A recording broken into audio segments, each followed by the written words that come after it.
you how this ends. I'll be in your head all weekend. Shivers and butterflies. I get the shivers when I look into your eyes. And I can tell that you're all in, 'cause I can hear your heart beating. Ba-dum, ba-dum, ba-dum, ba-dum. I hear it and I know. Ba-dum, ba-dum. I know you wanna take me home. Ba-dum, and get to know me close. Ba-dum, ba-dum. When your heart goes. Ba-dum, ba-dum. I hear it and I know. Ba-dum, ba-dum. I know you wanna take me home. Ba-dum, and take off all my clothes. Ba-dum, ba-dum. When your heart goes. Ba-dum. This place is crowding up. I think it's time for you to take me out this club. But we don't need to use our words. I wanna see what's underneath that t-shirt. Shivers and cold shopping. I get the shivers every time you say my name. And I can tell that you're on it, 'cause I can hear your heart beating. 'Cause I can hear your heart beating. Ba-dum, ba-dum. I hear it and I know. Ba-dum, ba-dum. I know you wanna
trying to shine. And there's a lonely heartbeat beating like mine, wondering why. Some moments of magic, some are only driven the night. And every word we're hearing sounds like goodbye. But we got the night. Baby, what are we holding on to? Baby, where do we want to run to? Oh, we'll figure it out.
I am what I am. I am my own special creation.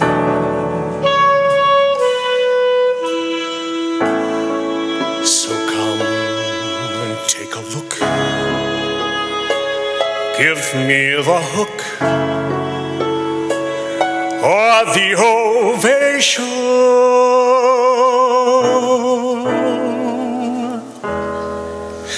It's my world that I want to have a little pride in.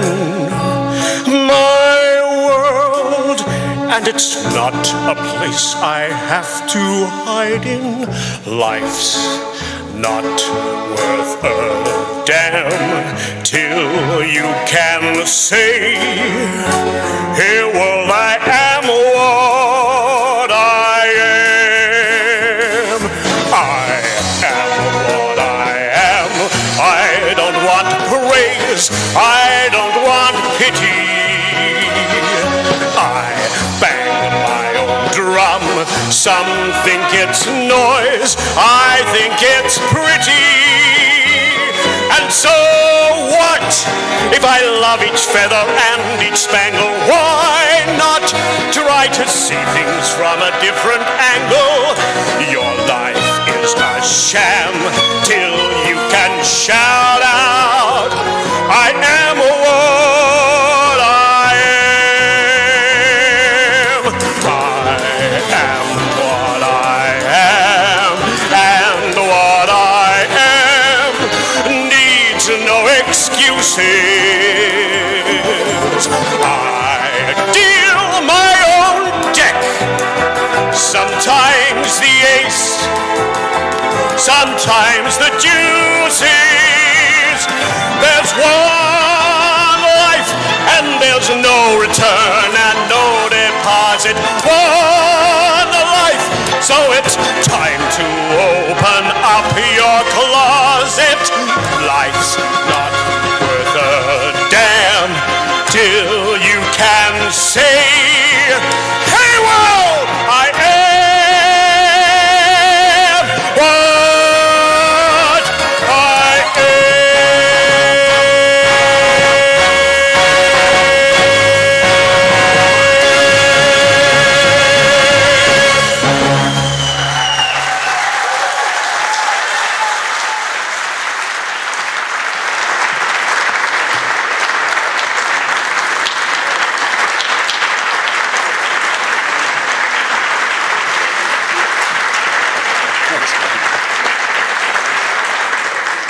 Ladies and gentlemen, wasn't that wonderful? Ladies and gentlemen, please, one more round of applause for Lee Threadgill. Thank you, mate.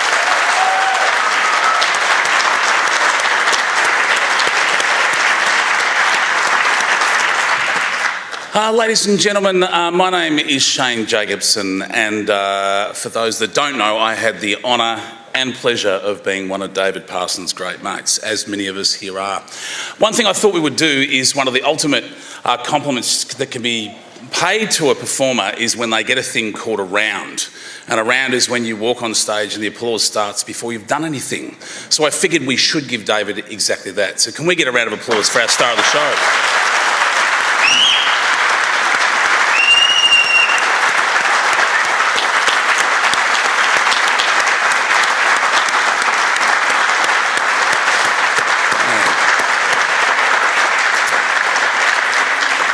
So speaking publicly is something that I can do comfortably. Speaking from the heart is something I can also do quite comfortably. Speaking from a broken heart's a bit harder, so let's try and get through this together, hey? So my friendship, for those that don't know, my relationship with Dave started when I was 13. So David started a gang show in 1983, and I was 13 at that stage. So the truth is, obviously been thinking about this for some time since we lost Dave. I tried to think of when we met, but it's one of those things where, and I'm sure many of you feel the same about other friendships you've got, I don't ever remember not knowing him. And I think that speaks volumes when someone fills you so much you can't imagine them not ever being inside you. That sounded weird the way I worded that. I'm going to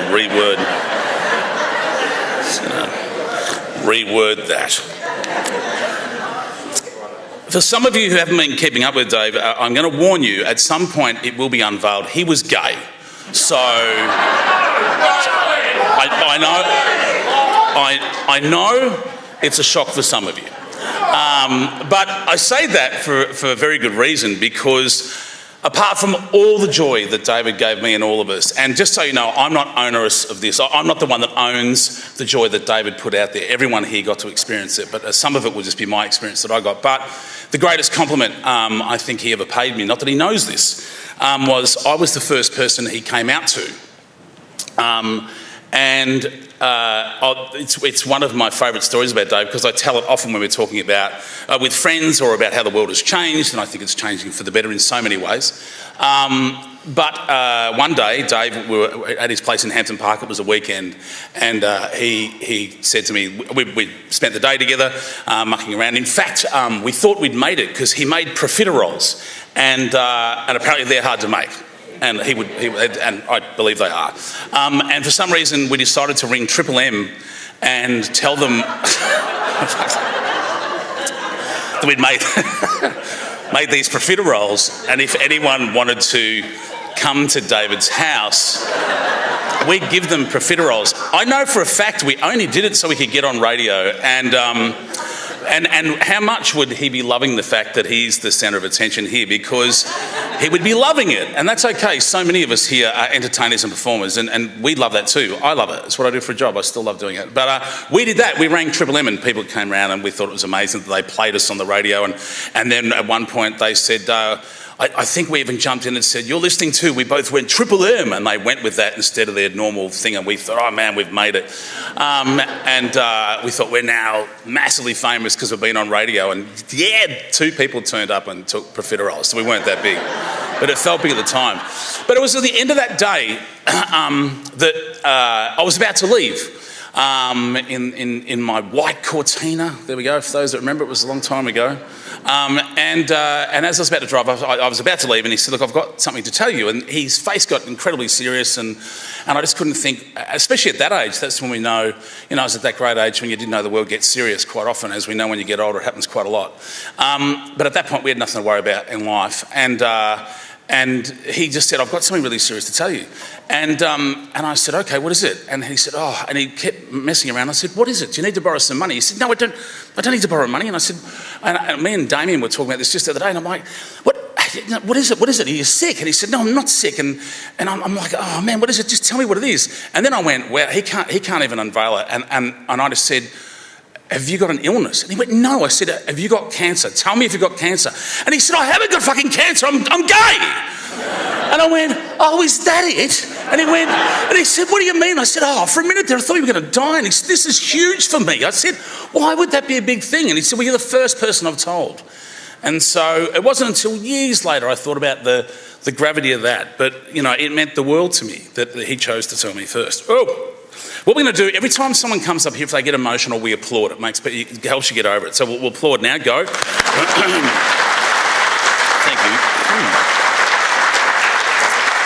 So, thank you. It just kind of helps me. And if anyone else is up here talking, if that happens, we'll clap too. Yeah, we'll make that a rule. So, look, myself, I can't help it. You spend, when you lose someone as beautiful as Dave, or you lose anyone close to you can't help but reflect, and you do so in a hurry.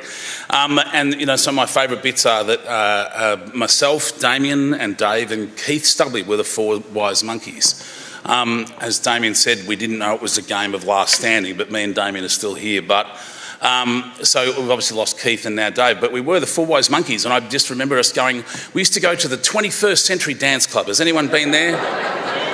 If you haven't been there, do yourself a favour and don't. Had a revolving dance floor, and which was like some weird smorgasbord with just human meat going around on this.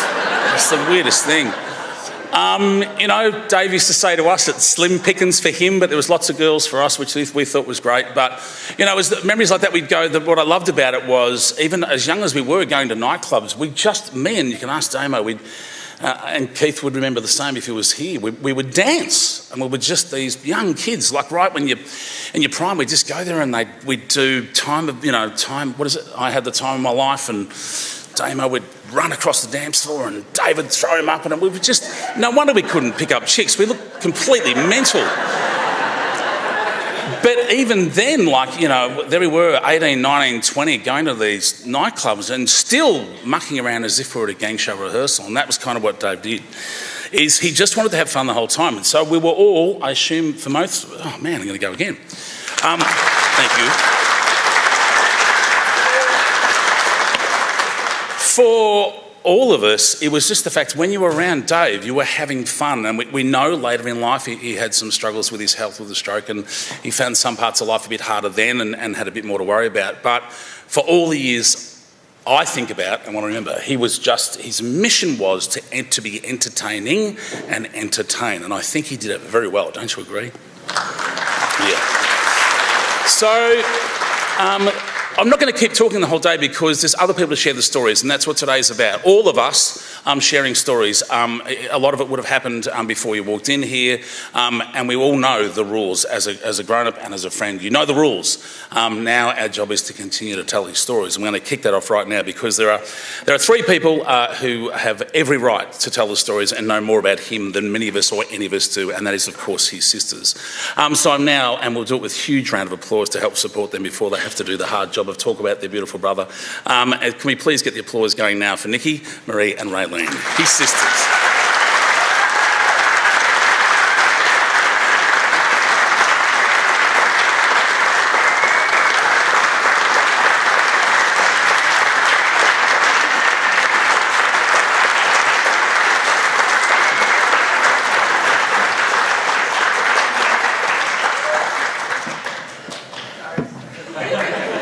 I told you you're supposed to sit over here.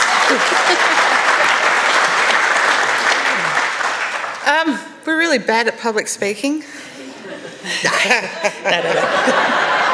Where did David get his talent from? That's right. It's lovely to see colour. Thank you so much. And if you're wearing black, that's okay too, because in David's word, black is slimming. We've got a story to tell, and we thought we'd do that by video. So let's have a look.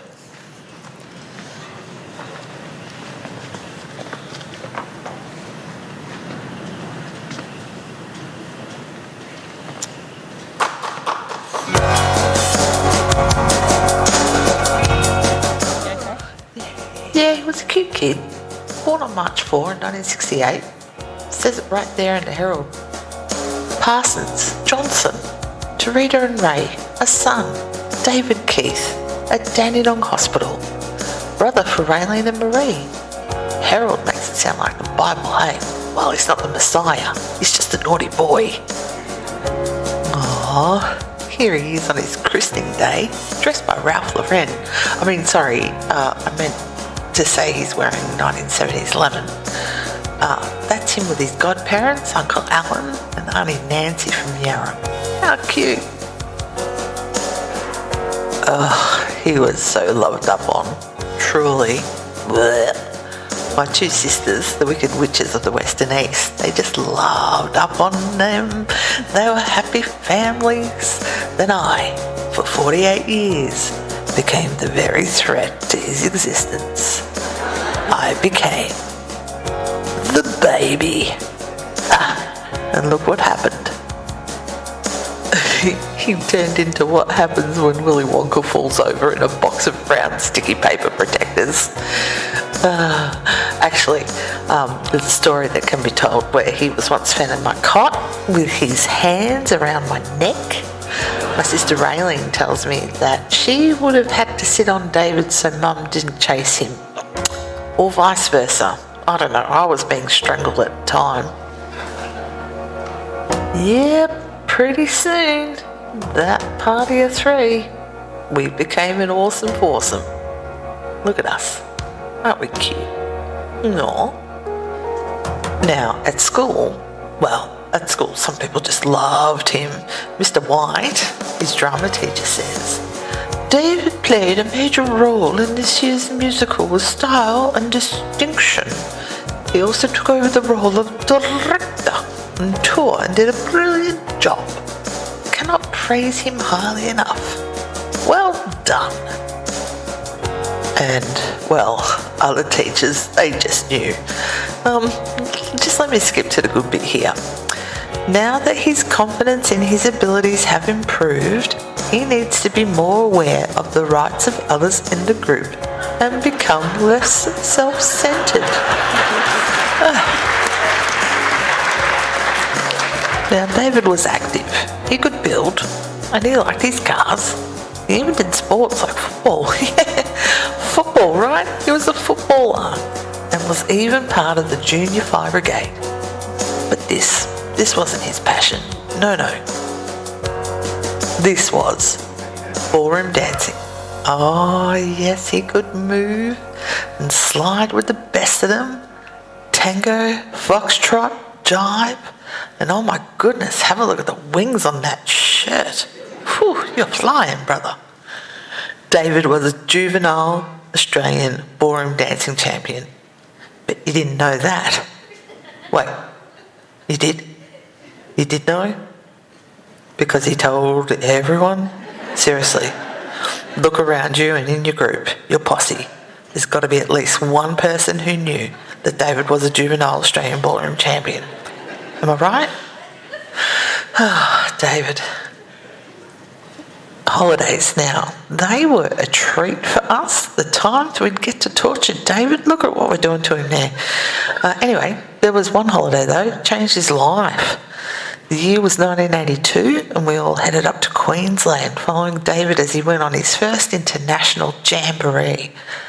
And it was there he saw Scouts. They just weren't doing knots and camping. Scouts was about dance. It was about art. He could become part of the gang show.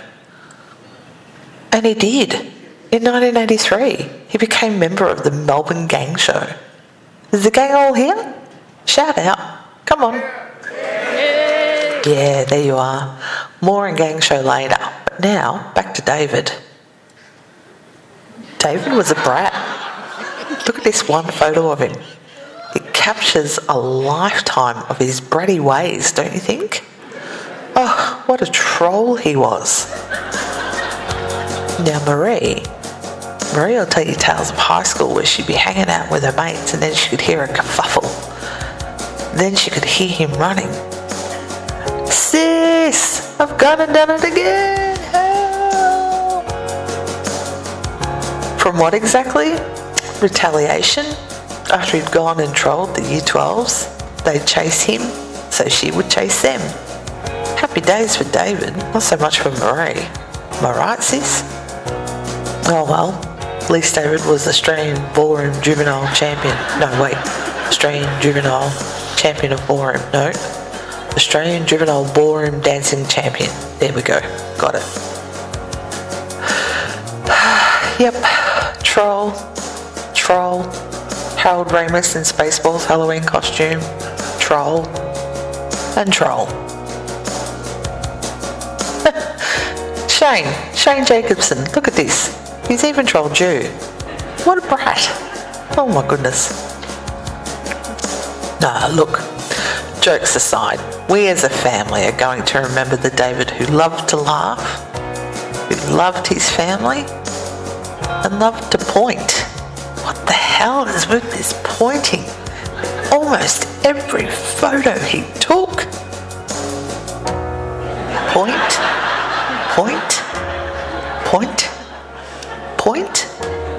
and point.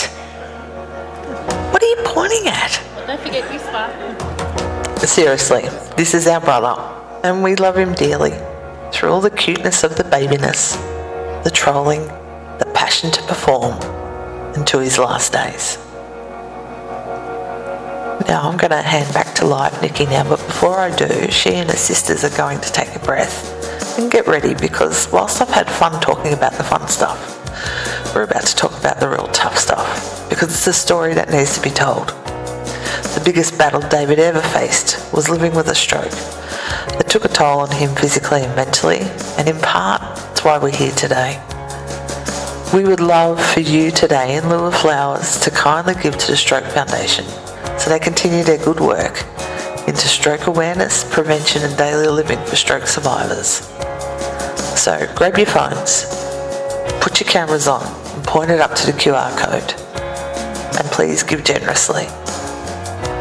Okay, and yeah, I'm whispering, alright, because it's 3:30 in the morning and my partner's going to growl at me. Sorry, John. But that's it. But before I go, just one more thing. Did you know David was a juvenile Australian Ballroom Champion? Ugh, more like juvenile. Anyway, back to Nikki.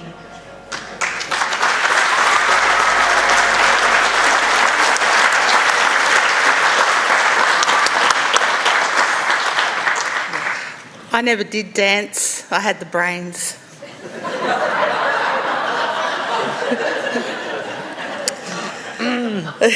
We've got our own talents. Now, as much as today is about fun, we have to talk a little bit about some of the stuff that was a bit shit. Tuesday, September 26th, David thought he was being his usual clumsy self when he had a shower. He wasn't.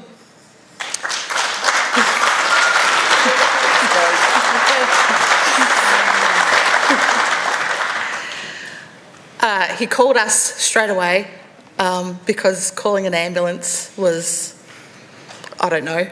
But of course, stoic Marie said, for goodness sakes, get on the phone and call an ambulance. Marie and Raylene stuck by his side that Tuesday night, and there was probably a period of time, would have been just a couple of hours, where he was without his sisters. And it's not lost on me that in that time was the time where the stroke did its thing and did it badly. What we weren't to know is that he had a blood clot to the brainstem. So he had another Pons infarct, and this is the most powerful part of the brain. So we were told Wednesday afternoon, because that's how quick it went. He was still talking Wednesday morning. Wednesday afternoon, we got nothing. And we were asked to wait, and we did. And we did it with how he wanted us to do it, with tears, with poking and prodding him, with threatening him.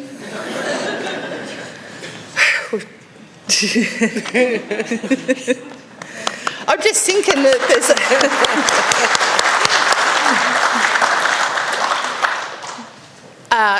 Actually, if you do want to applause for anyone, please applause for the Monash Hospital because they were just brilliant.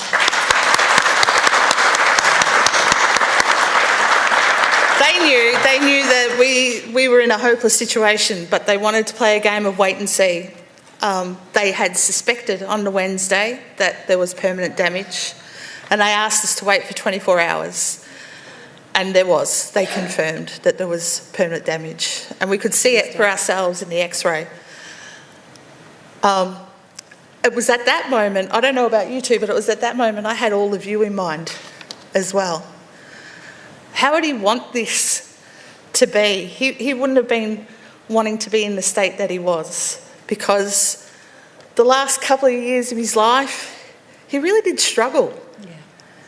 He really did struggle. And if he went to see you, he saw you perform in your shows, he helped you out, know that he did that with a struggle. So we come here too, asking you all to look after yourselves, both physically but also mentally as well, because that's where the biggest battle was. Sure, he was a performer and he was a triple threat as well. He could sing, he could dance, he could act. But he went there through dancing. And why? Australian ballroom dancing juvenile champion. That's how he started. And the second stroke in particular took that away. It took a little bit of his joy too. But if there's anything I want to encourage you is not only just to look after yourself physically, mentally, but also hang on to your creativity. Go into this life with innovation and joy, because that was the last thing he had left.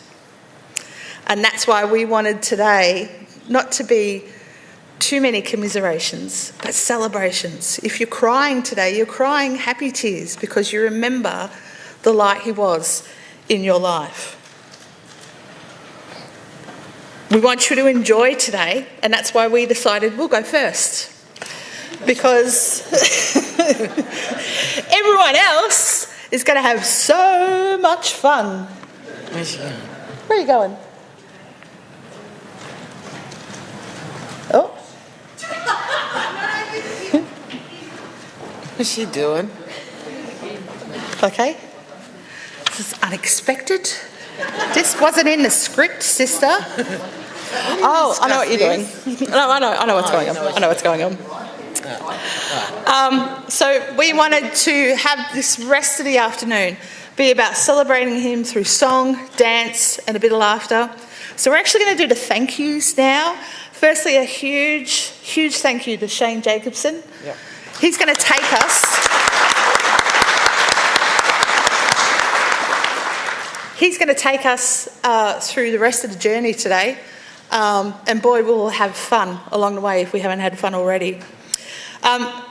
Lee, Threadgoal, Abby Richardson, Jono White, thank you. You'll see a bit of Jono later.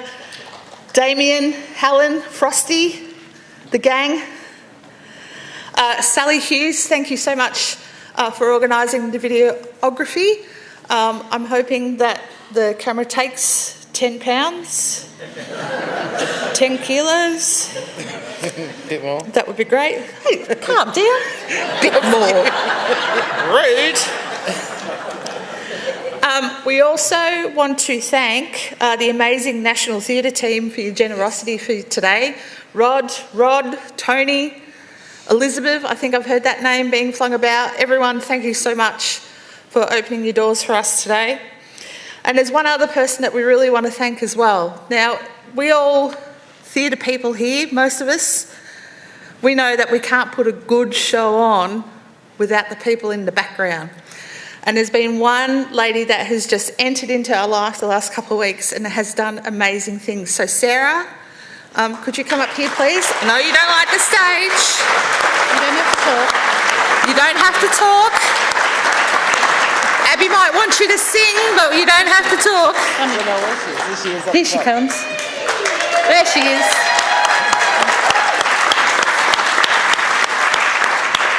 Sarah, we have a gift for you. Did you want to give it to her? She does love the limelight, I hear. No. Sarah's has just been just a workhorse for us. Yeah, of course it's all right. I think that's the most frequent sentence that's come out of Sarah's mouth with me the last couple of weeks. Is that all right? Is that all right? It's like, of course. We've got no idea what we're doing.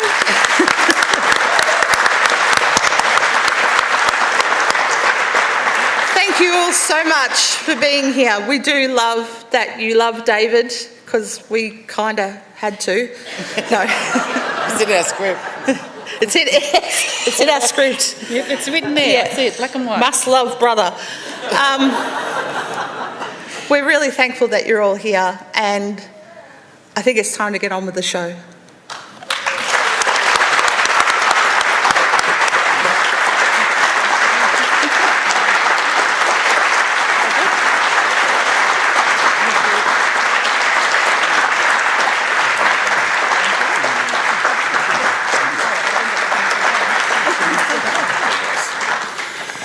Okay, one more round of applause. Yeah. Thank you. The camera adds £10. How many fucking cameras have you got pointed at me? I don't know. What is great, isn't it great we're doing giveaways? This is what a show it is. This giveaways. It's awesome. If you'd like to check under your seats, there's a little something there for you. It's a shitload of chewy. That's yours for free. You can have all that. One fond memory I've got of which sounds weird to say, the fond memory I've got of David when he had his stroke is when he rang me at one point. We're having a chat and he said, "Look, mate, I've had a stroke." And I said, "Mate, what you do in your own time is your business." And he said, "Oh, I trust you to want to be funny about it." But it was. But the thing I love about that is talking about, having a laugh and don't let go of your creative side is, it doesn't work for everyone. But, in moments like these and me and Damo, these beautiful sisters, Dave's beautiful sisters, invited us to come to ICU and spend some time with Dave. And when we walked in, I realised he's actually dying of shock because they had him wrapped in Collingwood gear. But it turned out, which was a great, dare I say, a great little thing, if you will, a coincidence, an omen, whatever it was. I thought it was wonderful that he was draped in the Collingwood gear and they got up and won, as painful as it is to say that. Are there any Collingwood fans in here? Get out.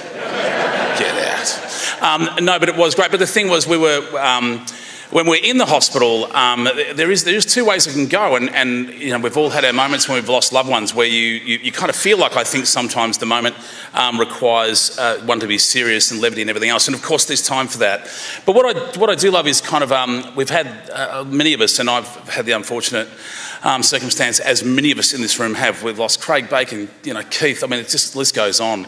But I've got a new rule, and I've been going with it, which is I've got the rest of my life to get used to being without them. So I don't want to rush the mourning process. So my theory is that what we do is we have a laugh more often, share the fun times more often, because we've got the rest of our lives, as I say, to get used to them not being around, but to keep them around that little bit longer. It's just telling those stories. But my great thing was we got to sit in the hospital and have a few laughs and laugh around him. And at that point in time, according to that hospital, he was still with us. And I was going to, that's the way I wanted to play it. Until they said he's no longer with us, then that's how we decided to play it. So we're going to keep his spirit alive by telling stories. I think I've made that point clear. So the pointing thing, I'll tell you where that happened. Again, me and Damien reflected on this. It was in the Philippines. I can't remember what it was. There was a Bob Hawke cutout. Not a great star, but it's all we had access to at that point in time. And we did this thing where it was one of those photo reel, which again was as good as it got back then, a photo reel image of him where you could get your photo with someone famous. And we all pointed, and Dave did this silly face. And when we got the photos developed, so anyone under the age of 40, ask your parents when you get home what the hell I'm talking about. Used to go to a pharmacy and get pills and your photos. And sometimes if you were lucky, they gave you the wrong photos and you saw some pretty saucy shit and went, that's not my photos. If you had friends that worked there, they'd do triple prints. Remember that? And they go, look at this photo. Wow. Anyway, all stuff you can ask your parents All stuff you can ask your parents. But we got the photos developed and we thought it was hilarious. And after that, it became a thing that Dave then, whoever was in the photo that was supposed to be the centrepiece, or if it was someone's fame, I mean, God, anytime he got near me, he'd be pulling face like, look how stupid this guy is. And he was pretty close to the truth. So that was, I'm pretty sure it's where it came from. So the pointing thing became a thing, and I know when we were sort of being the four wise monkeys, quite often that was his go-to. So, and even at my wedding, it happened again. We did the pointing thing, and it was Dave made it his thing, so that's where it came from. So now it's time to talk a bit about Gang Show. Of course, we're going to talk about Gang Show because for so many of us in this room, and if you're not from Gang Show, just know it was a family we were a part of and still are. Like any family, it's whether you like it or not, you can't leave that family. It gets in your blood and it stays there, thank goodness. So for those in the room who have been a part of Gang Show or are a part of it, I don't have to tell you, but for those who are here from anywhere else, you hear a lot about it because it meant and means the world to us, and it meant the world to Dave. And to talk a bit more about that, please welcome to the stage and lectern Damien, Helen and Sue. Hey!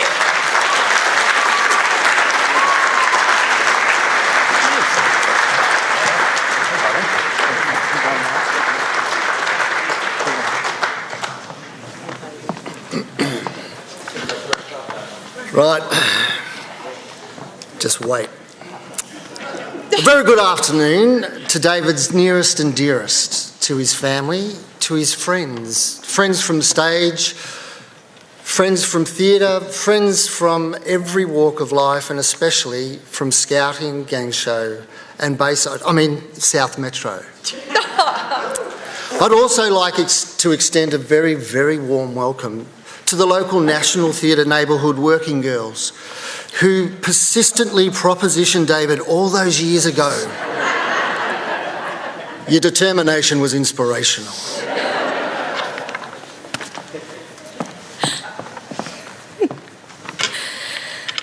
For those who have not had the pleasure to make our acquaintance, we are long-time and supportive friends of David from his days in Scouting, Gang Show and South Metro Showtime.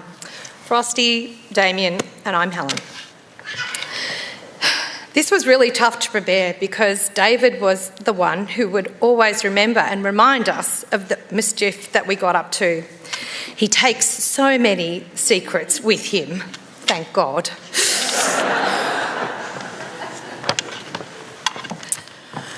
We would like to share a little history from David's early years, his time in Scouting, and the influence our Scout shows had on him, and importantly, the impact he had on the shows and many people involved.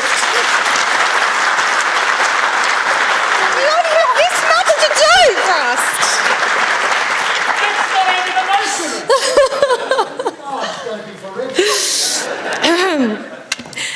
For those non-Scouting people, Scouting is... Oh, he's not going to say it. A cult. Yeah, good on you. Ignore him. Scouting's mission is to contribute to the education of young people to help build a better world where people are self-fulfilled as individuals and play a constructive role in society. David, by his nature, fulfilled this mission.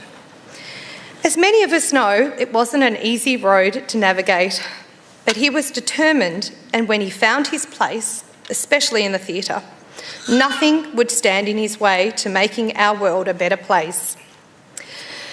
The people he met, the relationships he developed, and the skills he mastered all had a positive influence and enhanced our lives. Scouting, and then Gang Show, was David's first step into live theatre. So as we've heard, David joined the show in 1983 and he forged friendships that would last a lifetime, literally. At the last memorial, it was Dave and I standing here saying goodbye to our mate Keith Stubley, and now it's just me. Ladies, don't stand too close. Those two boys taught me how to cook, drink, party, and they tried to teach me how to sing and dance, but most of all, we learnt the value of friends. So David joined the show in 83, and over time, that kid from Hampton Park forged enduring friendships, and in this instance, with a kid from Avondale Heights, or the fat bastard over there, and a kid from Preston, David, Shane and I were formidable. Dave's mum Rita would call Keith and us the four wise monkeys, as Shane's already stolen my thunder. However, it was see no, speak no, hear no, and I, of course, was do no evil. David loved this. We truly were brothers from another mother. And to this day, I'm proud to call David my brother. On weekends, as Shane said, we'd all meet at Flinders Street and catch the train to Dandenong and would go to David's family home in Hampton Park. I never made profiteroles, you bastard. We'd have a ripper time and we'd get up to all sorts of mischief. But then David would make us watch musicals on repeat. We could recite shows like Rocky Horror or The Little Shop of Horrors, and then in their lounge, David would make us perform to Rita, his mum. And yeah, it does sound a bit naff now. It sounds really naff. But anyway, we thought it was funny. Rita would always say, Damien, you are the best, and David, you're shit. See what you can do when you live longer than them? Yeah, bitches.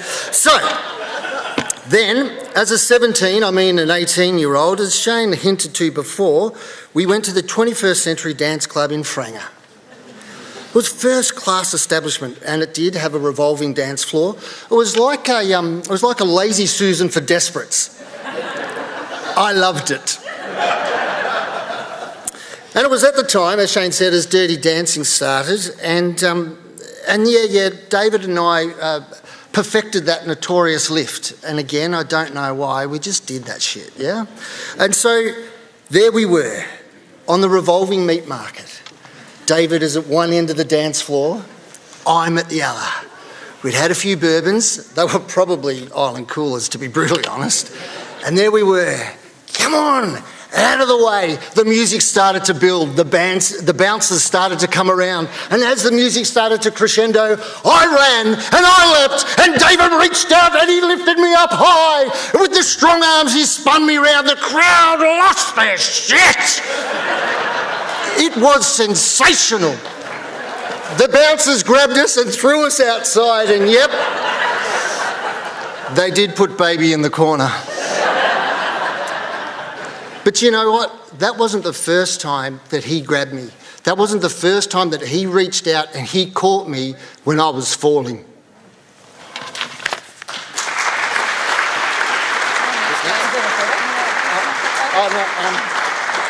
that me? Did I finish that bit? Yes. Yeah. Oh, yeah, there you go. Gang Show is a live musical theatre show presented by Scouts and Guides of Victoria. In David's time, it was a revue style of show, which called on him showing his true versatility as a performer, being cast as a statue, a dancing statue, a girl guide, a dancing girl guide, a mummy, a dancing mummy, a peasant, a dancing peasant, a prince, a dancing prince, a king, a dancing king, a queen, of course, a dancing queen. I did it.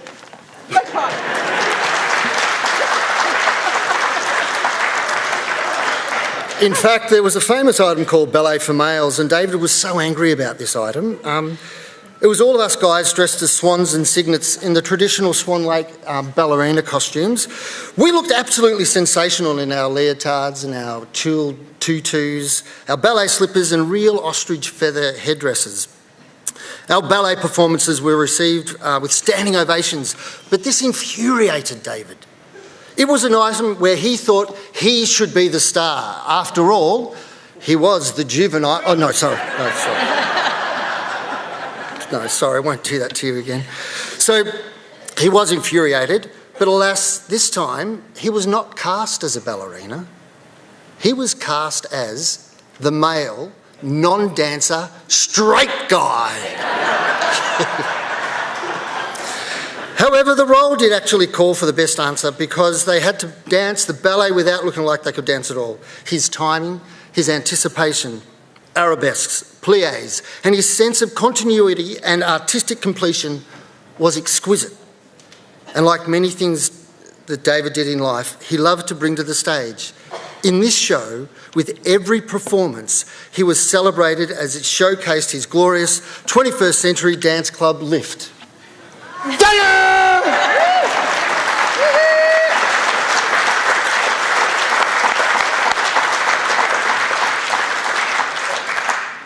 Notice the rest of the kids couldn't give a fat rat to us what was going on. Welcome to Gang Show. If it's not about me, bugger off.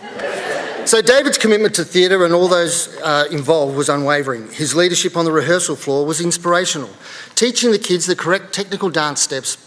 But then, if they couldn't quite get there, he'd be teaching them how to fake it till you make it, baby. And during his time at Gang Show, David tread the boards at the Palais, the Princess, and here at the National. He travelled with the All-Australian Gang Show, performing interstate and internationally in the Philippines, and I think even Thailand, where he had all the main solo parts, because I didn't go.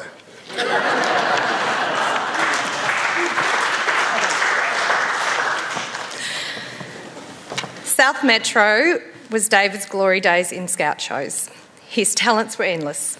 He took on the roles of director, choreographer, designer, costumes, makeup and cast. And yes, it was all in the same show.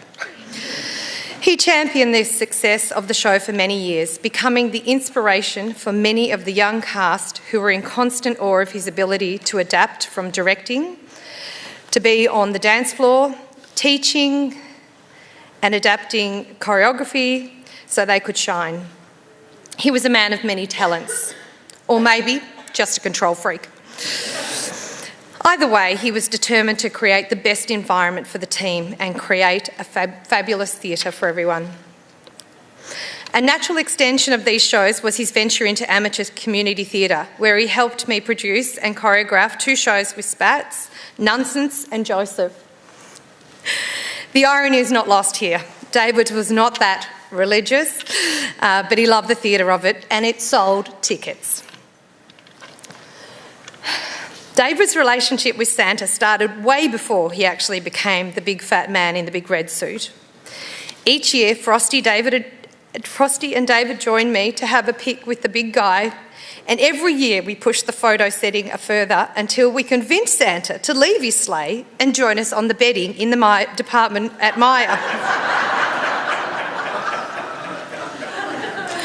We're certainly on the naughty list that year. I did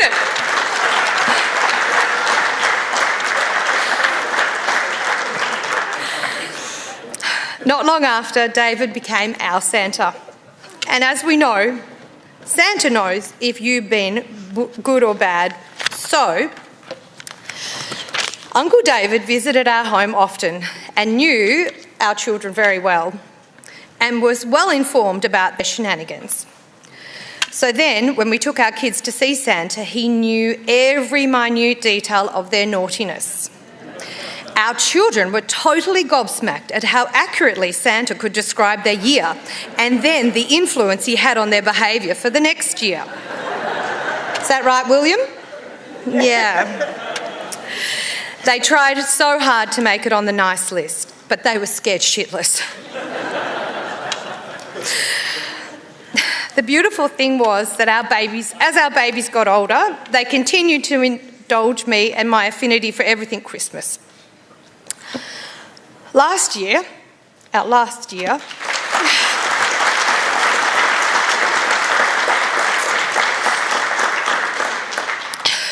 Santa and the boys made plans to dress up as Elf on the Shelf. These are now our most treasured Christmas memories.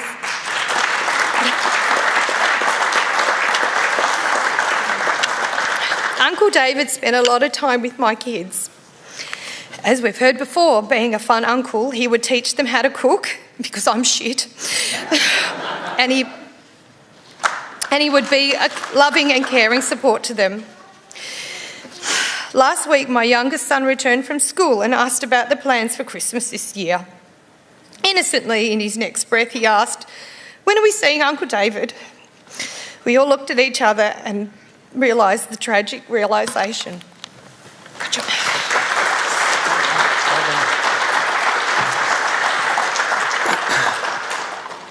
So, Dave, We've been making memories for a long time. And it dawns on me, I've got to celebrate. So pass the cup around.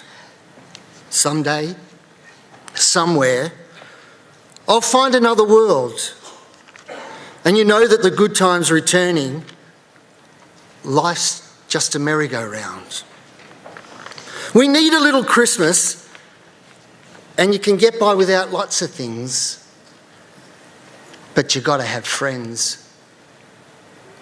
It's only 52 more weeks to go until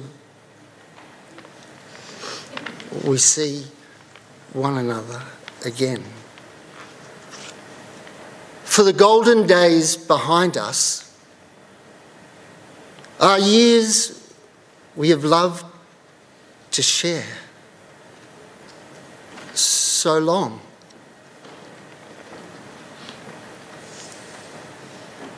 Parsons, goodbye. We love you, brother. Gee, it's a wonderful life.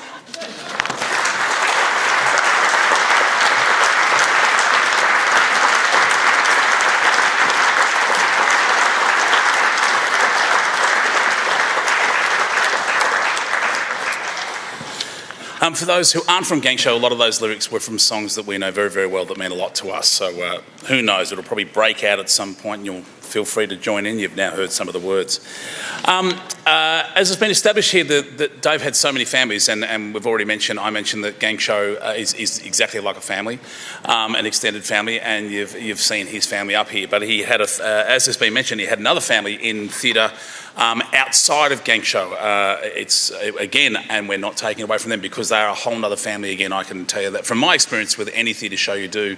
As you know, you go in there as strangers and performers, and before you know it, through the magic of theatre, you end up with another family again. So to talk more about his extended family with other theatre shows, please welcome to the stage and lectern Abby and Lee.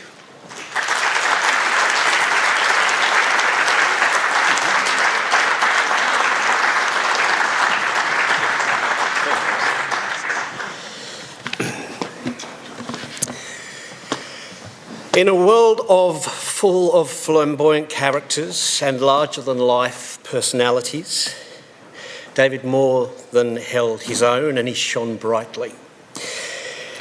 David could be described as loud, mischievous, naughty, a troublemaker, and irreverent. But he could also be described as very kind, caring, extremely talented and totally genuine. He was one of a kind. Many of the tributes to David on his passing reflect this. Have never known someone to be so perfectly described as naughty and have meant it with so much affection. You brought so much joy to the room. We've lost a huge-hearted, generous, hilariously funny, thank you, talented man who had the most fabulously foul mouth I have ever seen or heard. The world has lost a lot of sparkle, sweet soul, very witty, super cheeky, completely mad, but in the best way. He certainly knew how to, I love this one, he certainly knew how to create and be in the very centre of mischief. A funny fucker. He could initiate belly laughs with just a glance. He ate up life, didn't he? David was destined to be on the stage, and his theatre life began in the early 90s, right here at Sealock, when he was a dancer. Thank you. Right here when he was a dancer in MAME, Funny Girl, Sweet Charity. He did a number of shows at White Horse, Anything Goes, Me and My Girl, and 42nd Street, to name a few. He played the role of Potiphar in White Horse's Joseph and the Amazing Technicolor Dreamcoat, and told people he gained a few pounds to play the role. What a pro. In 2001, David played the role of Durdles in The Mystery of Edwin Drood at Heidelberg. The cast of this show, of which I was a member, and many of you were too, I believe, made a Where Are They Now video of their characters. David decided his character was a washed-up comedian playing to empty chairs in seedy cabarets. He told a lot of filthy jokes. As Sally Hughes said to me, we took so many takes because we just could not stop laughing at him. He loved to perform for laughs and he did it so very well. He would also want you to know he scored a nomination for Best Supporting Actor for that role.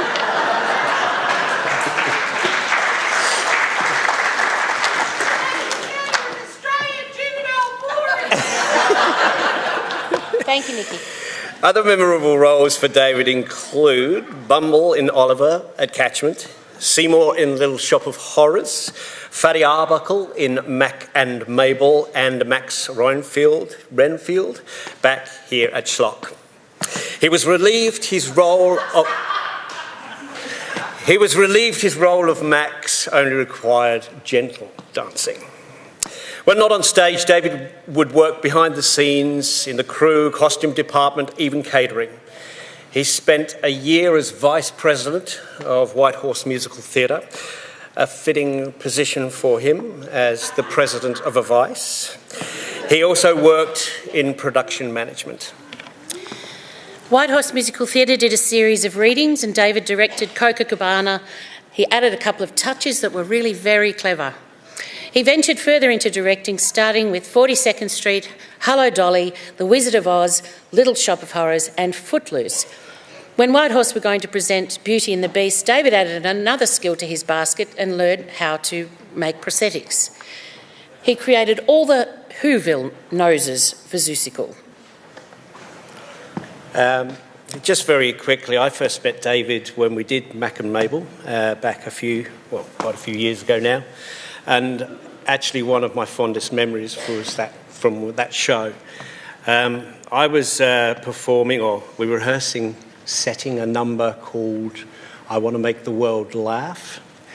And to be quite honest, it was dreadful. There was not an ounce of direction, and it was really going down the gurgler. Anyway, David took it upon himself. We were in rehearsal and he just laid down on the floor while I'm up the front trying to get through this disaster, and he just rolled himself from right to left stage or vice versa, and I have to say I think it was one of the funniest things I'd ever seen. If you're wondering whether it remained in the show, it certainly did. I did find a copy of it, but sadly it was so dark it wouldn't have been there to show you. So that was a favourite memory of mine.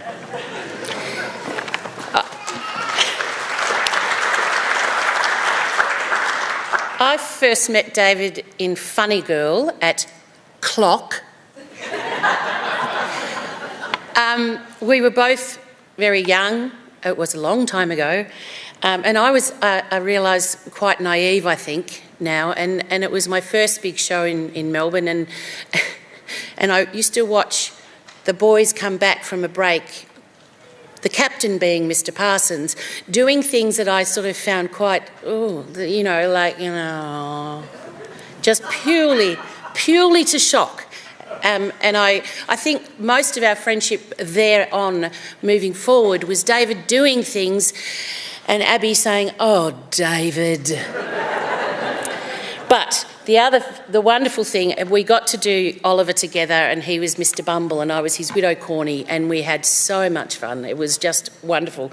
But one thing at the rehearsal camp, I'll just tell you quickly, he decided we'd go through McDonald's drive-through, and there was a very young pimply youth at the window, and when we got to the window, the boy said to David, "I'm sorry about the wait," and David said, "How dare you mention my weight?"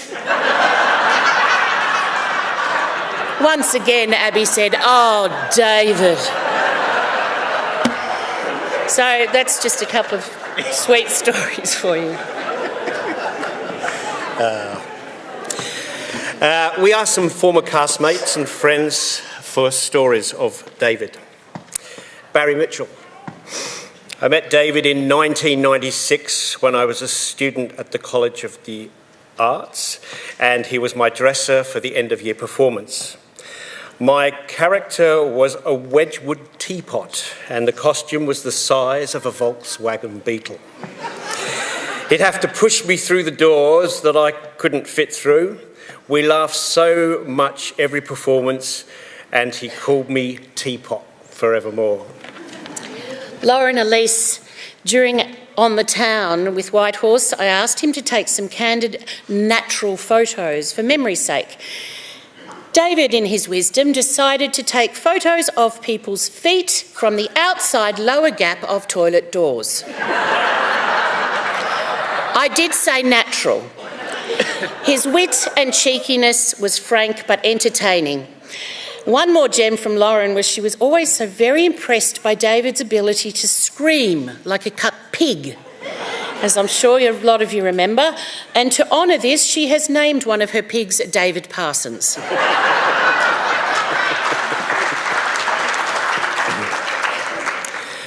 Chris Rogers said, "Golly, it's really hard to think of something that doesn't uncover some sort of scandalous activity that should be shared."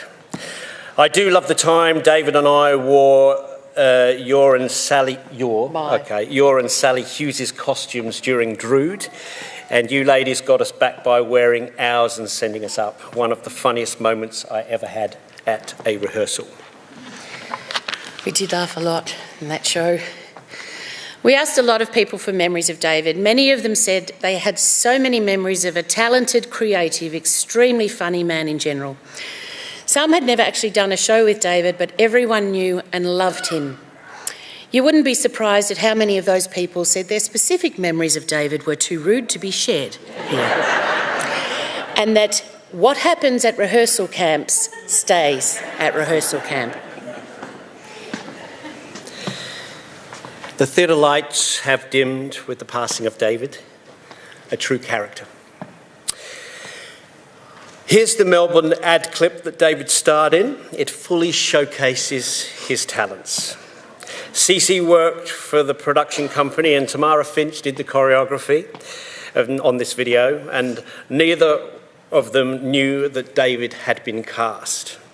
The film is populated with many theatre friends, but Tam turned up on the day to find David was her leading man.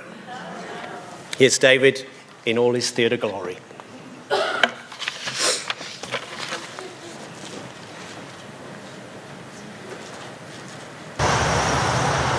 Cars keep on driving and I just keep on fighting. But there's more city action than parking infractions. You'll find there's so much to do.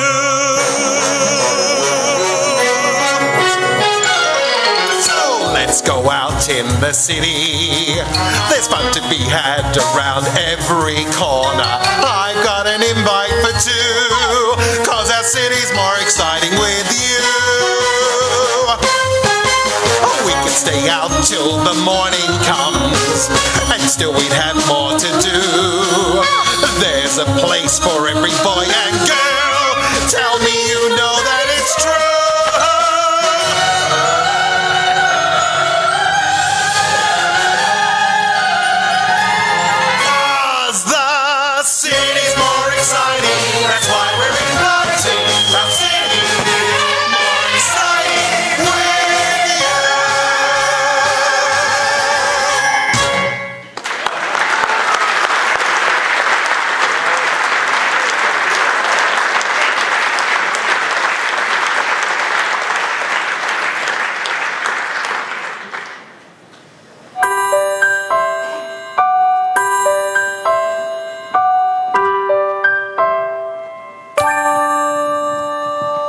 A matchbox of our own, a fence, a real chain link, a grill out on the patio, disposal in the sink, a washer and a dryer and an ironing machine in the tract house that we share, somewhere that's green.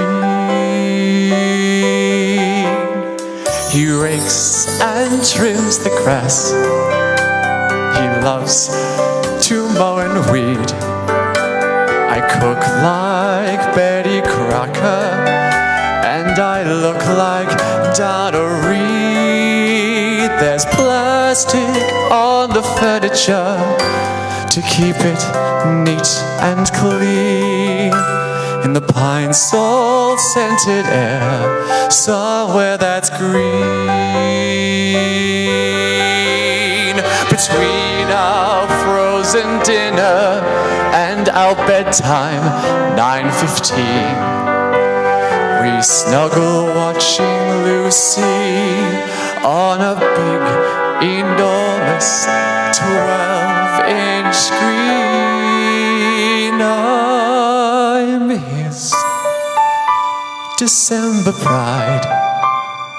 He's father, he knows best. The kids play howdy-doody as the sun sets in the west. A picture out of Better Homes and Gardens magazine.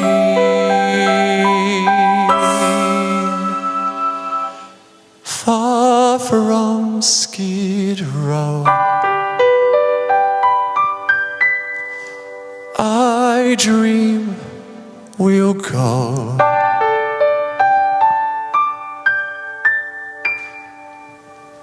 Somewhere that's green.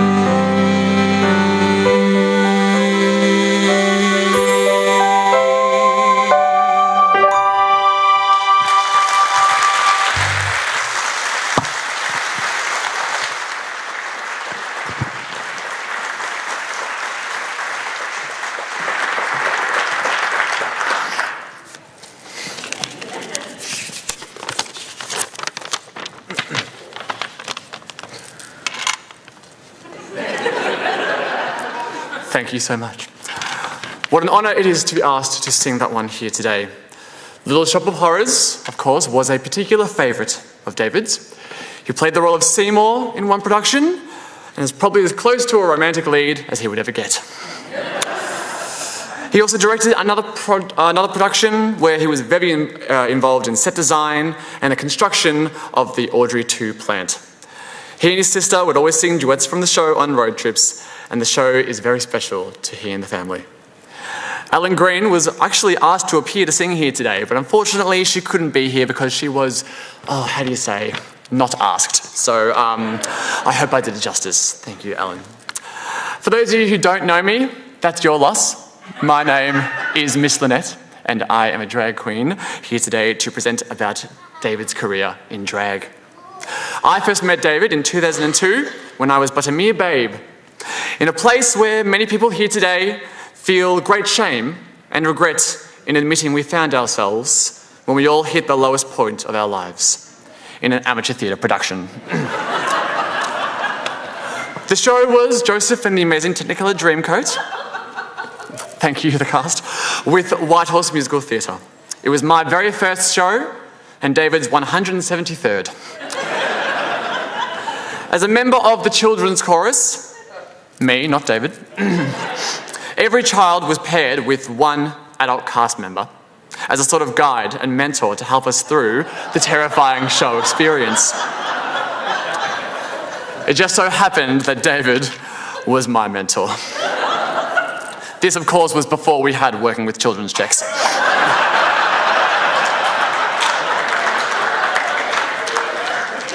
Having said this, David could not have been more welcoming, fun, exciting, warm, open-hearted, and contractually obliged as a guide. As I grew older, still as a mentor, and always a friend.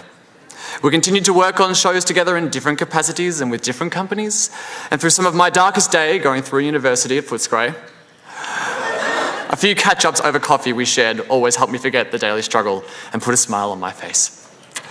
It was David's ability to create fun and humour, no matter how correct or incorrect it was, out of anything that made me admire him so much and want me to push and pursue my own creative ventures further.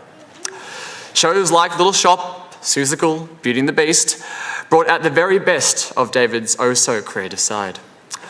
Of course, his elaborate and extravagant creativity was on another level that it was only fitting he would soon discover the world of drag.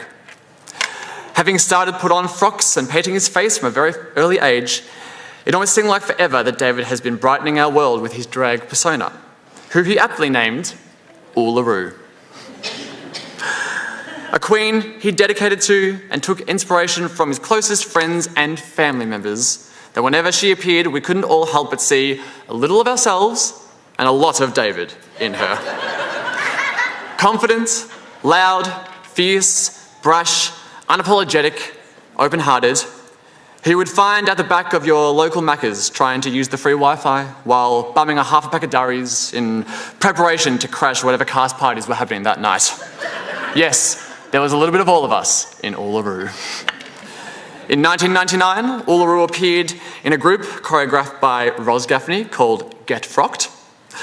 Uluru went on to perform for charity fundraisers such as Relay for Life, Moonee Valley for Midsummer, and a very special highlight for him would appear at the 18th birthday parties for each of his nieces. Uluru would also headline a performance on the Ghan train to Darwin and would go on to work with some of Australia's leading drag queens, such as Polly Filler and Bumper. David was always one to bring joy and laughter into the lives of those around him, so it was only too fitting that he pursue his interest in drag. What a perfect way to combine his resourcefulness, creativity, his flair for designing glitz and glamour, and his love of lifting the spirits of those he cared for. David, as a great queen once says, and always says, your charisma, uniqueness, nerve, and talent was huge. So huge, it was hard to ignore, hard to miss, but then why would we ever want to ignore someone so welcoming and open of heart? Someone who wanted nothing more than to bring happiness to others. Someone like Uluru. We love you, Queen.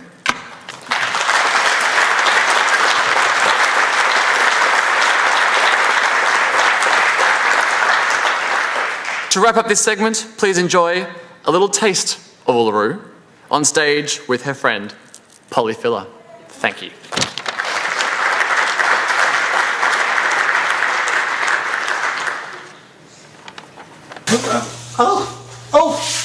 Well, hello there, everybody. I am the fabulous Uluru, just like the iconic rock, but the difference is you can climb me. And I feel alright, so come on, let's dance. Look at me. All I wanna do is to bump with you. So come on, let's dance. Look at me. Tonight, when we hear the music play. Hey, Kimmy, what? Tonight, let me in every way.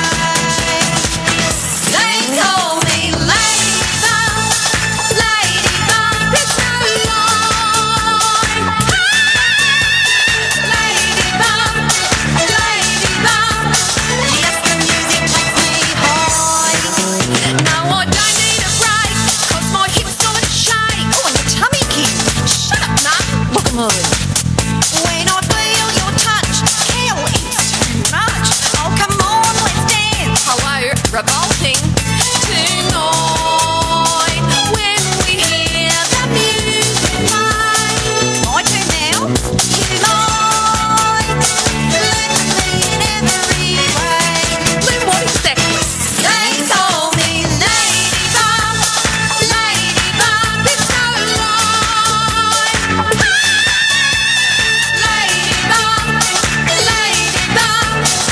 Look at me and you know why.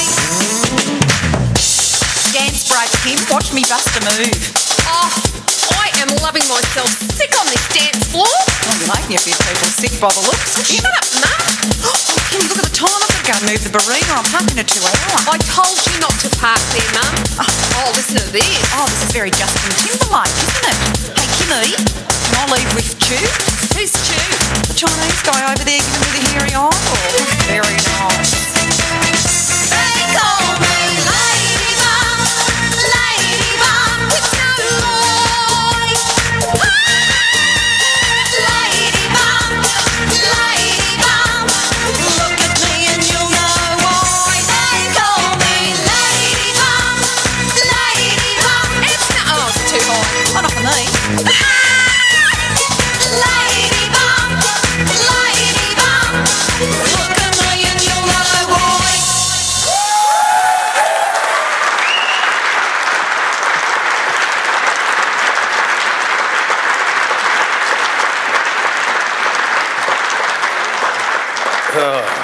That's more than just a little amusing. I've got to get. Apparently, that you can find that clip on YouTube. I think it would be great if we all got that, downloaded it, or whatever the hell. So now everyone under 40, you can explain to the parents when you get home how to do that, and we should share that with friends. I'm going to. And can we please get one more round of applause for Jono White, ladies and gentlemen? Thank you.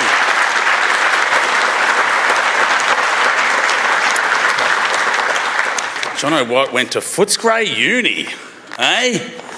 Maybe some clever people there's some clever people come out of there. Anyone that's got more than 3 teeth there's a tourist. That's what Apparently some of the kids who got scholarships there are sponsored by a family in Peru. That's how bad Footscray Uni is. That's all right. I've also got to thank Abby for saying the F word. I'm not the only one that swore up here. It made me feel a little bit better too. The talking about Dave about the shock factor, I couldn't help but remember when you said that, Abby, that he wanted to shock people. At my wedding, he told me before he'd left, he said, I've brought you something, I know you've got a little bit of acreage or a little bit of land and you like to do some gardening, so I've got you some stuff to help you with the gardening. And the house we hired was actually heritage listed. And we didn't bother taking all the presents away because it had security and we had some people there and no one was going to go to this house and blah, blah, blah. So we let it sort of go for a bit and then we got a phone call to say there's a horrendous smell in the house, this heritage listed house, that they wanted to know if anything had happened. We'd had some portaloos there. They wanted to know if there'd been a mishap and I'm like, no, I don't understand what it is. It was then that I discovered that what David had purchased me was one of those half-size wheelie bins, but they're about that big, no less, full of shit that was... full of manure that stunk out. The next day, it was a pretty hot day, the day of our wedding, and it was a pretty hot day the day after, and that smell got to work its way through this heritage-listed property, and it was literally the present that just kept on giving. So I had to throw his present out. They were furious. It cost me a fortune. They were really not happy at all. True story. But it made me laugh. My wife's like, why would he give you a massive bucket of shit? I said, it's David Parsons. That's what he's going to do. And another thing me and his beautiful sisters were reflecting on is I knew he was okay with shock, and I was pretty sure the sisters were pretty comfortable or used to what went on. And as many of you would know, they lost their mum and their dad way too soon. And many of us were heartbroken about knowing what we could do to try and put a smile on such young faces that had lost so much. But I had figured that they were the right family to try something a little bit risky with, just to get a smile on their dial. And our late great mate Keith Stubley decided to join me in a tactic. And so when we left the first service and went to the cemetery to lower the casket, we all travelled in a cavalcade as you do with the lights on. Everyone knows how that works. And we just figured we had to do something to get a smile on their faces. So Keith drove his white van he had for doing his catering gigs. He drove up to the lead cars in the procession and the side door slid open and I was in the back of that van dancing, dressed as a clown. So, again, it's not everyone's way of dealing with this stuff. And it was a bit of a risky move. Dancing unseatbelted in the back of a van, driving alongside moving cars dressed as a clown. But I still remember the sisters hanging out the window saying thank you so much, and Dave, because that was how we rolled. And so the shock of it is it's described as shock, but for us it's to put a smile on a dial at a time that's needed. And And that's exactly what we're here to do. Also, I just want to let you know another another shock and awe program that we got David involved with. I had the pleasure of being Damien's best man, and we had a Bucks night. You can. You absolutely. Yeah. I look forward to reading about this in tomorrow's papers. It was the Bucks night, and as used to happen back... I'm so telling you. As used to happen back in the day... He knows what I'm going to tell. As used to happen back in the day, for whatever reason, it makes no sense to me now. It didn't make sense to me then. It didn't make sense to Damo either. But men used to organise pornographic videos to show at Bucks nights. It's just the most insane concept, but them were the times. God, that, wokers. Make something of that. Anyway, that's apparently what you're supposed to do. It's a long story, and I'm not going to make it short. So, it's not what I do. It's not my job. I didn't want to let the team down. That's what's expected of a best man, to provide that. And Damien and me were like, oh, we don't want to do that. That's rubbish. And then we had a thought. So we rang Dave and said, have you got any videos that you watch when no one's home? He said, "Oi, do I what?"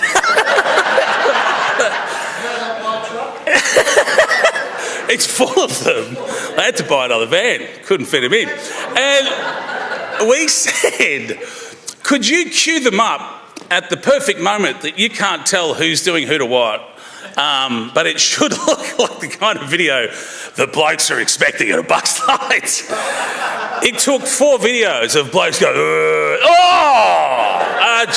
joking, take it out, put it there, oh, here we go. It took 4 videos until everyone said, is there any normal ones? And we said, you'd have to ask Dave, they're all his.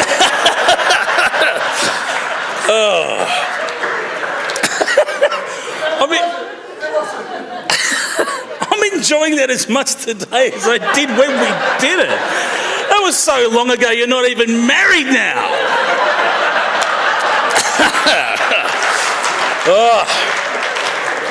Anyway. Oh, God, I'm glad he's given us this opportunity to laugh again. Thanks, Dave. You're doing great. As has been mentioned before, and as many of us know, he then had the pure joy, and that's exactly how he used to describe it, of playing Santa, or one of Santa's helpers, as we know. There is a real Santa. I just can't see who's in the audience, so just checking my bets there. But this year, this Christmas, would have been his 25th year. Yay! Would have been 25 years, and by the fact, we're getting pretty close to Christmas, and so the fact that we've seen pictures, I'd love to think that he got to 25 because we're showing them here with an audience, and that means he's still on show as Santa. So yes, it would have been this Christmas, or as we're saying now, let's call it 25 years. And in this time, and it did. I mean, anyone knows that spoke to him, he just loved doing it. And to be honest, I loved how much he loved it. And didn't he let you know how much he loved it? Yeah. Oh, it's Feb. Here's Dave on the phone. What's up, Dave? Did I tell you about the Santa gig? You did. That was in December. It's now February. You should spur this on about October. But no, he loved it. And I did love how much he loved it. He did, as you know, shopping centres, city councils across Melbourne, including the City of Melbourne, and also on national TV as the official Santa to launch Channel 9's Carols by Candlelight. He had a ball doing it. And we do have a very special guest here. Ladies and gentlemen, please welcome to the stage Mrs. Claus. Hey!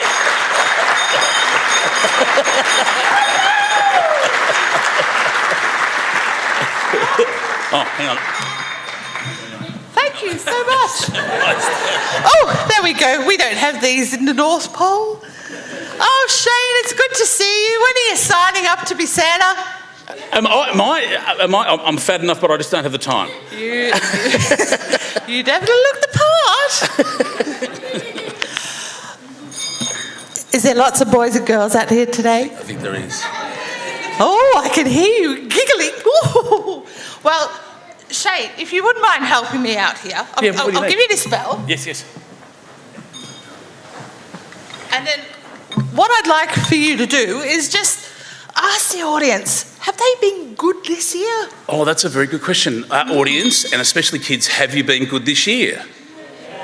Yes. Well, I think they're saying yes. Now, see, when David was Santa's helper, he had this wonderful magical list. And it would tell us whether people have been good. And now, I'm not sure if they have been. Do you want to try that again?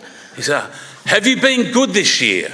Yes. They're still saying yes. Oh, well, that's good because the list agrees. Oh, hey! Now, you are right. David loved being Santa. He was Santa's bestest helper. He wasn't as good at it as he was with ballroom dancing, but... How would you know that? Oh, don't you know? Yes, I did. He was Australia's juvenile ballroom dancing star in 1978. Research is incredible. It wasn't just about the performing, though. It was about the creativity. I mean, look at this. Yeah. All made and done by Chinese... by David.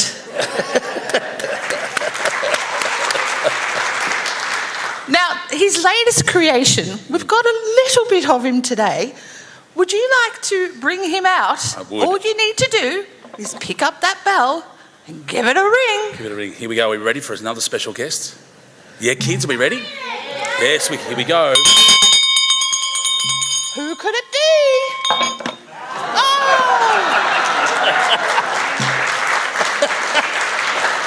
Now, the North Pole... That should appease the woke folk. It's a bit of everything there. Rudolph has gotten a little bit sexy too. You don't see that in the North Pole. It's fabulous. Oh, your nose is moving. Hang on 1 second. There we go. David wanted to do Christmas for one very special reason. He thought we all needed a little bit of Christmas in our lives. And the money. No, he did it.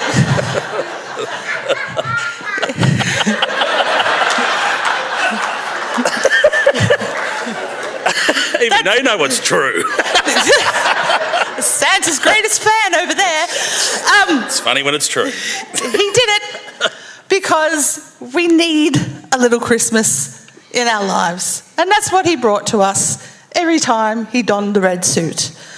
So I'd like to present to you all now Santa's bestest helper, David.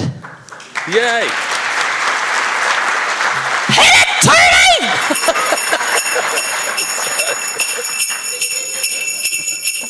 Hello there, mums and dads, boys and girls. It's me, Santa, coming to you from the North Pole.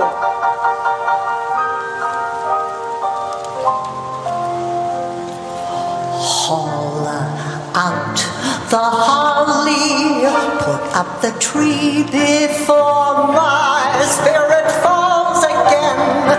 Fill up the stocking, I may be rushing things, but deck the halls again now. For we need a little Christmas right this very minute. Candles in the window, carols at the spinet. Yes, we need a little Christmas right this very minute. It hasn't snowed a single flurry, but Santa dear, we're in a hurry, so climb down the chimney. Turn on the brightest string of lights I've ever seen. Slice up the fruit cake. It's time we hung some tinsel on that evergreen bough.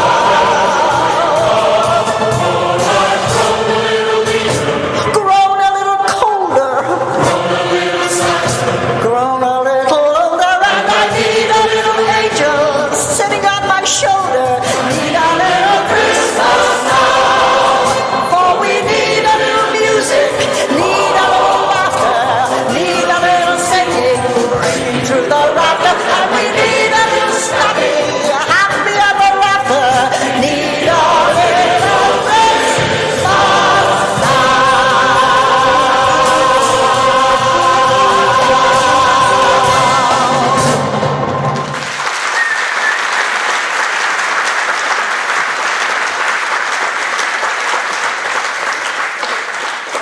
As you can see, he was a fantastic Santa. I too had the joy of having him do videos for my kids, and they were blown away. He was truly gifted at the art of giving the character the correct amount of love and passion and enthusiasm that had my children blown away that they got a chance to get a message from Santa. So let's give him one more round of applause for his final appearance as Santa. Well, that draws a close to our show. I'd love to call it a show because, as we know, he loved to be a part of any show. We do have a montage to finish off on, and I think that will do the speaking better than I will because we want to see him up on the big screen, which is where he would love to have been. Thank you all for coming. As Nikki said before, thank you to everyone who's helped make this day possible. There's been people who, as they do in these times, kind of come out of nowhere, come out of the wings, if you will, and make sure the show does go on, and the show has gone on. So thank you. One more round of applause for everyone who's helped get it organised on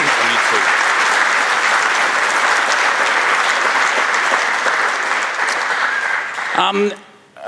I always struggle at the end. This is the part that gets hard, isn't it? Because you realise it's like that last part of any ceremony like this, it gets hard. But that's right, we're going to do this. And if I do struggle, we'll applaud again and we'll keep doing that until we show the video. For many years after the family lost their beautiful parents, I used to go and have dinner with David and Nikki every Monday. Oh, shit. So I'm going to struggle to say this. So I dedicate every meal I have on every Monday to David, and I will do so for the rest of my life. Oh, that was hard.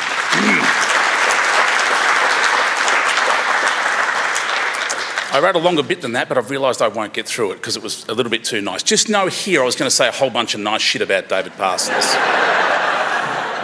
It's going to be a bit hard. So I regret how well I wrote that bit, and I'm going to let that go. So what I am going to do is say we will start with a round of applause, we will see his montage, and we will remember him forever. And as I've said before, we will do it through storytelling, which is what he did best. Ladies and gentlemen, Dave Parsons.